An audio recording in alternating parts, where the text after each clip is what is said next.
So for me, it's appreciate the community within the movement and also appreciate the people that came before us in this space and also appreciate yourself and the work that you are doing. I'm Jane McConnell, and welcome to Imaginize World. Today, we need to focus on the future for new generations. What kind of world do we want them to live in, and how can we help them build it?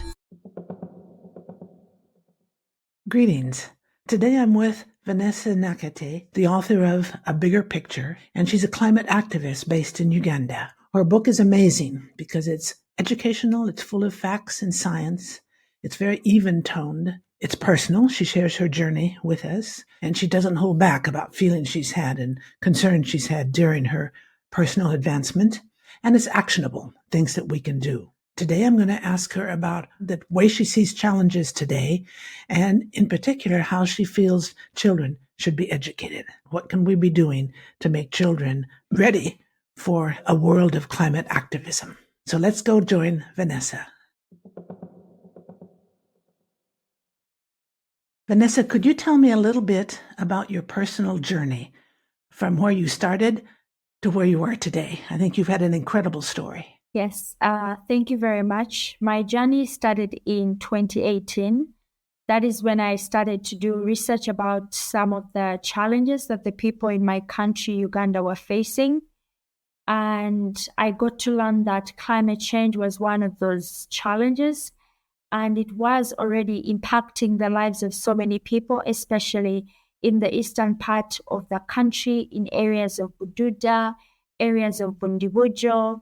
And in that time, I felt like I wanted to do something about this. I didn't know exactly what to do. And that is where the Fridays for Future movement that was started by Greta became an inspiration for me because I saw this was a way to raise awareness about the impact of climate change in my country.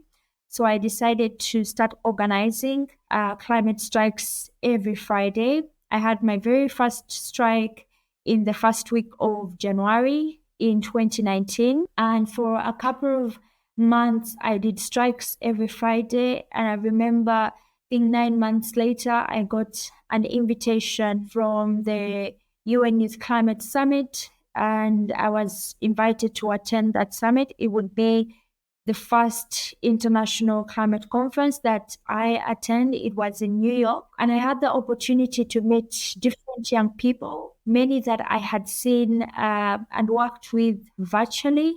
And for me, that is where my journey of also participating in the international space actually started. And so after the event in New York, you met a lot of these people, you connected with them in person. How did you then continue working? Yes, so after New York, I came back home. I continued to do my climate strikes. Sometimes I would also carry out visits in schools to carry out climate education, especially in primary schools. So that is what most of the work that I was doing. I remember later on I was invited by Greenpeace to be a part of the Greenpeace delegation to attend the COP25, which was in Madrid. Mm. That was my second appearance in the international, climate spaces, and it was a bit different from the UN Youth Climate Summit because now there were, much more people, many more events, and a lot of things to really participate in and get involved in. And later on, I think the following month, I got invited to the World Economic Forum, and that was in Davos 2020, January.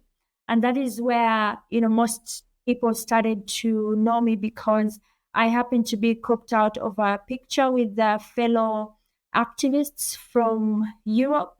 And, when I responded to the picture, it kind of reached so many people than I really expected. And it introduced me to a much bigger audience. You know, what's really interesting, I read about that. I had heard about it a few years ago, but I didn't connect it to you until I read your book. I think in a way, I don't know if you agree with me or not, it ended up being very positive for you. It brought you to international attention. Do you think it had a good impact? Yes, that moment, of course, brought me to, really, it introduced me to a lot of people because my response to it kind of went viral, if that is the language that I can use, and it reached so many people across the world. And my voice became, it reached many more people. But I can't say it's a moment that I appreciate that it happened, because it was really a frustrating moment. No one really wants to go through that in their life, because it was really sad and heartbreaking for me to experience that. I think there would still have been other ways for my voice to still reach, thousands of people without me having been cropped out first. You can say it even for people who make money. Some people will make, money, in the right way. Some people will make money in the wrong way. At the end, they both make money, but doesn't mean that they are both right about it. It's not really just about the means that lead to the end. I think there could have been another way for my voice to reach millions of people without me having been cropped out. That's a interesting viewpoint. It sounds very wise to me. It's like a voice of experience, even though you're several decades younger than I am. I won't give you my age, but it sounds like you've gained a lot of experience over the few short years that you've been operational. Could you tell us something I found really interesting, because I'm interested in education of children in particular? Could you talk about what the Green Schools Project? I think that's a very, very interesting project that you started a couple years ago. Yes, in 2019. 2019, right? So that's been 5 years now. Yeah. Can you talk about it a little bit, what it is and the impact it had? Yes. So in 2019, I started the Vash Green Schools project. And this is a project that involves installing solar panels and clean cooking stoves in schools in Uganda. And what we were doing, especially in the rural schools of the country, we were giving, a school a solar panel so that the solar panel can be able to light up 2 classrooms and provide security to the schools, and also, the office, the main office of the school. And this was a way to also help schools understand that there is a more sustainable way of accessing electricity. And then for the clean cooking stoves, many of the schools in Uganda use firewood for the preparation of food. More than 90% use firewood. So what the clean cooking stoves do, they help to reduce on the amount of firewood. They reduce on the consumption of firewood that schools use in preparation of food. They don't eliminate the complete use of firewood, because we don't have the means yet to make those kinds of stoves or even to purchase them. So what we are doing is constructing these clean cooking stoves so that they can reduce on the firewood, in the process reduce on the strain of cutting down trees to provide this firewood. And this project started with one school. We've now been able to reach 75 schools. We hope to reach many more schools. It has impacted more than 20,000 children now. We hope to reach more schools. We hope to see even the project improved to the place of, not just having stoves that reduce on firewood consumption, but actually stoves that eliminate the consumption of firewood.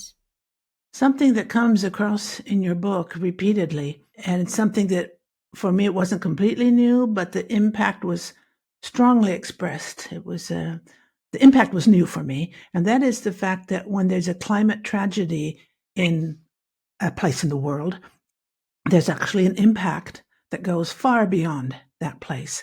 It can be on a global scale or a regional scale, but climate problems are not local problems. Yes, I completely agree with that. And this is something that, we used to say a lot, especially when I had just studied activism. We would say a lot of what happens in the Arctic, for example, doesn't end, in the Arctic. What happens in, the Amazon rainforest or the Congo rainforest doesn't end there, because these are all really vital ecosystems that play a huge part in, the survival and well-being of human beings, and also living other living organisms like the animals. So for me, when it comes to climate disasters, what really exacerbates these disasters, when you look at the science, it has been the banning of fossil fuels. When, fossil fuels are, banned in another country, the impact may be felt elsewhere. A new coal power plant, maybe in Europe or in a country within Europe, may have a really terrible impact in the end for a country in the global south, because we live in a really interconnected ecosystem. And when, fossil fuel or when greenhouse gases are released into the atmosphere, they're not only going to be concentrated, in the atmosphere that, surrounds or that is over a specific country. This atmosphere, it is for all of us as humanity. So that's why I think that, whatever action that may happen in another country may bring really terrible impacts on another country in the process.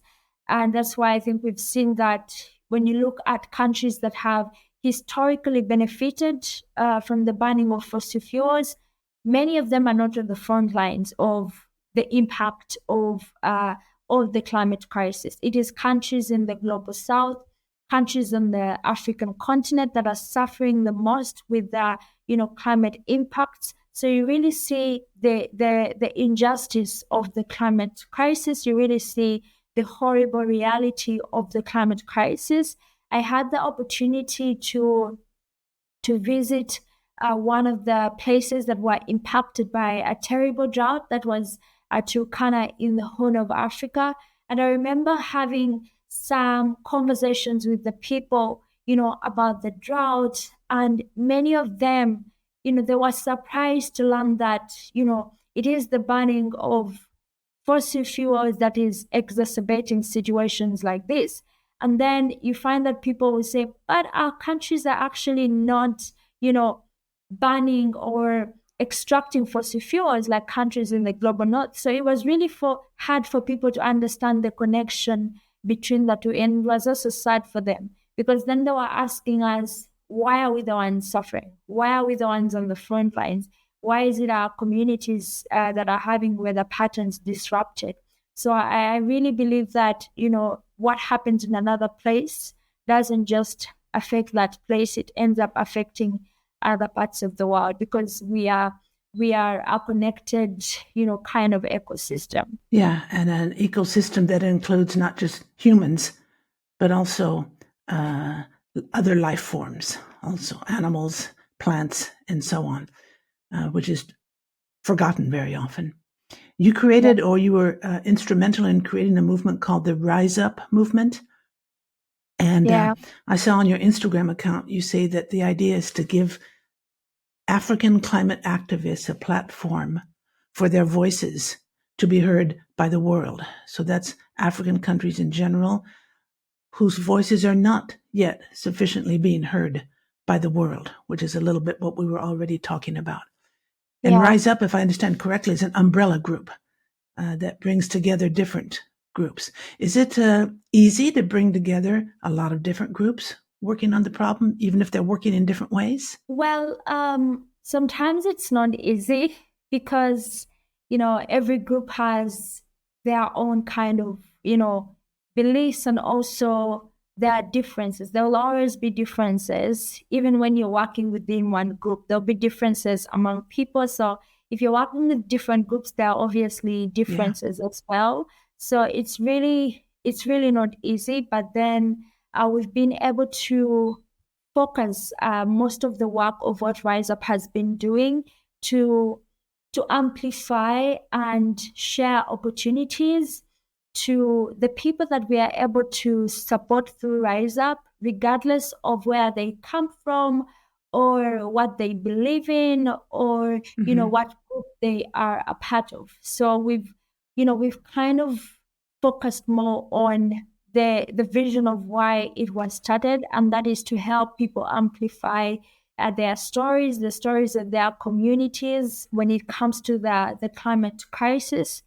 And what we've been doing as Rise Up, we've been trying to, we've tried different ways of doing this. Most of the work, of course, has been very voluntary from the very beginning. So trying to make blogs, trying to do interviews, trying to mobilize resources for activists to be able to attend climate conferences like the COP. So that is what we've been doing mostly. Now we are starting to lean more into capacity building, but also continuing to mobilize resources for activists to attend climate conferences. But when it comes to differences, I think differences will always be among us. We even find them in our families. Even spouses find that they have differences, and they find a way to work together to make their marriages work even with the differences, because we may not all we may never agree on everything, but once we find our place of alignment, and our place of alignment is, climate advocacy, then we advance that, we work towards that. And that is how we've tried to move as a movement. What are the biggest challenges today?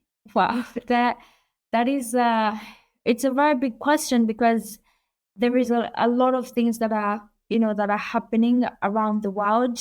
But I'll speak more from the climate perspective, because that is what I really understand the most. The climate and our planet and the climate crisis, I think that may be one of the biggest challenges that we face right now. There's a shot I usually put on that has "There is no music on a dead planet," but that can be anything. It can be there is no business on a dead planet. There is no joy on a dead planet. There is no education on a dead planet. So I think that most of the things that we do, or that ensure that people thrive on this planet, it depends on the planet being in a good place as well. Because even when someone, we've seen economies or countries build infrastructure for years, for decades, and then just one climate disaster happens and all the infrastructure is destroyed. And you find that what took a country 20 years, 30 years to build has been destroyed, in less than a week. So it really shows that climate disasters are some of the biggest challenges that we see right now, because it's not just about, rising global temperatures.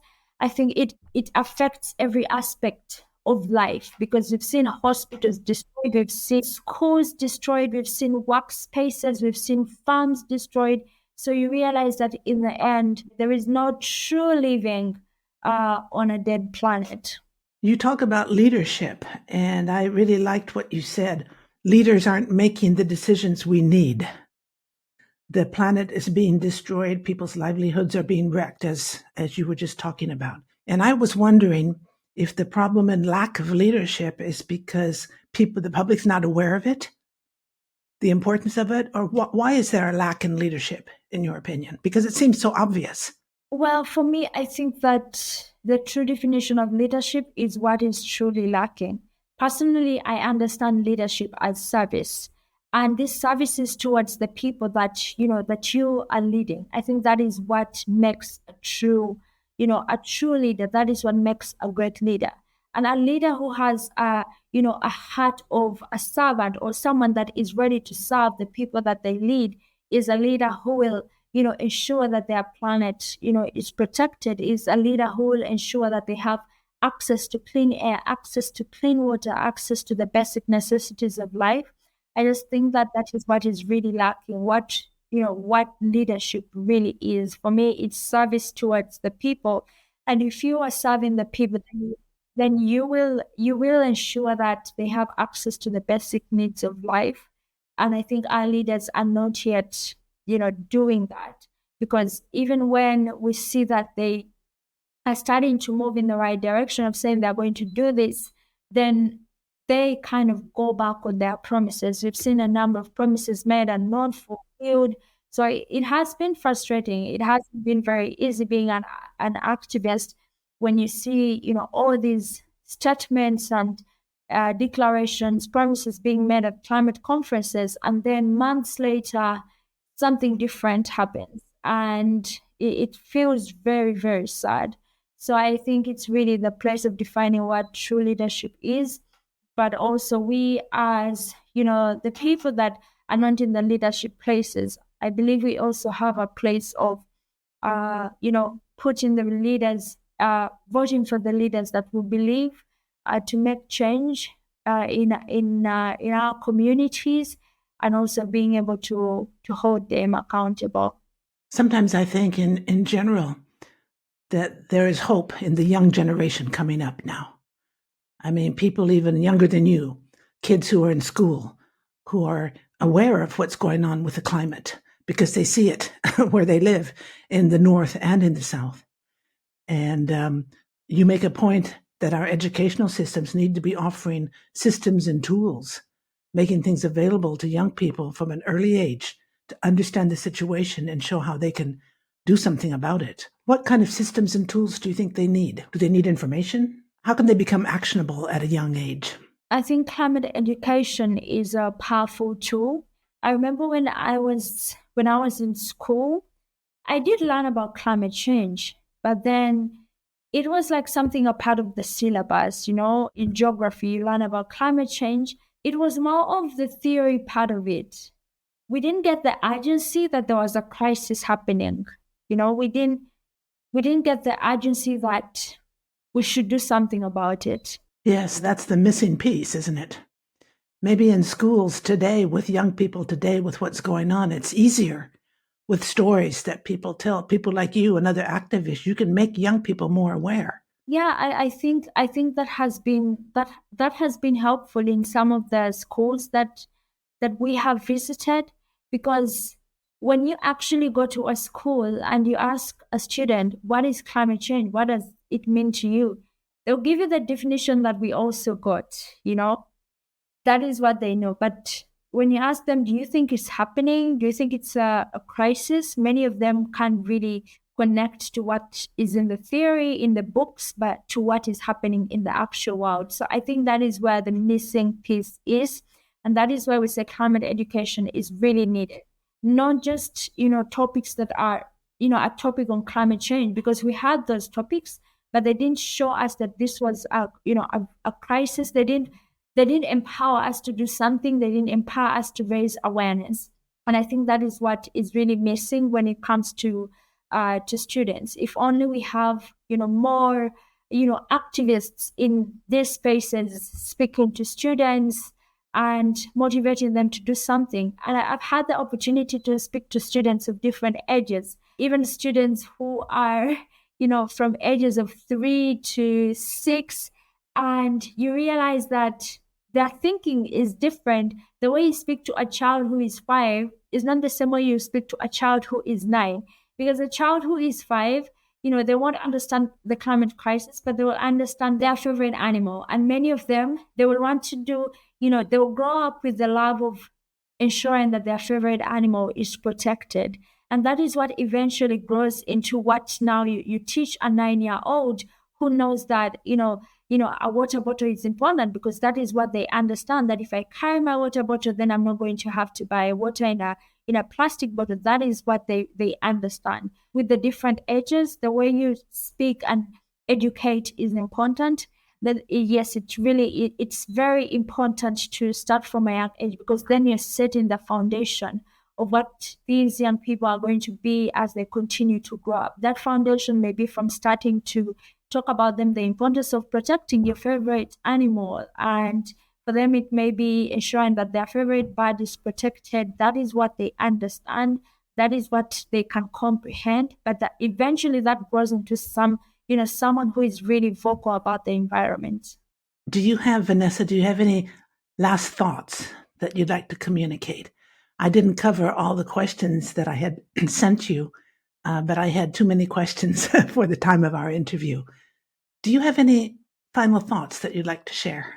Maybe to I don't know if I should say my fellow young people. I don't know if I'm still considered a young person because I'm now 27. But to the young people, to the young people across the world, sometimes it can be hard, and sometimes I can't believe that I've been doing activism for for half a decade now. It's really hard to really comprehend that this has been going on for this long time. And for me, for other young people, it can be frustrating, but it's really important to embrace the community within the movement. That is really very helpful because it really helps you in knowing that you're not doing this work by yourself. And there are many other, young people that are working with you, even older people that are working with you. And also the other thing that has helped me has been to appreciate the people who came before I started activism, because it's important to know that we stand on roots of certain people, we stand on foundations that were set by certain people, we stand on their shoulders. I personally, the respect I have for people who started activism even before I started, I think that is another thing that has helped me because I know that every new birth is as a result of an old womb. I believe that there wouldn't be an existence of my activism if someone hadn't set, a certain foundation. There's something that people say that, some people walked so that others could run. And I believe it sometimes because, some people may have walked so that people like me can run in the activist space and be able to access certain spaces that we never thought that we would be able to access. So for me, it's appreciate the community within the movement and also appreciate the people that came before us in this space and also appreciate yourself and the work that you are doing. Thank you very much, Vanessa. I've really enjoyed our conversation. Thank you.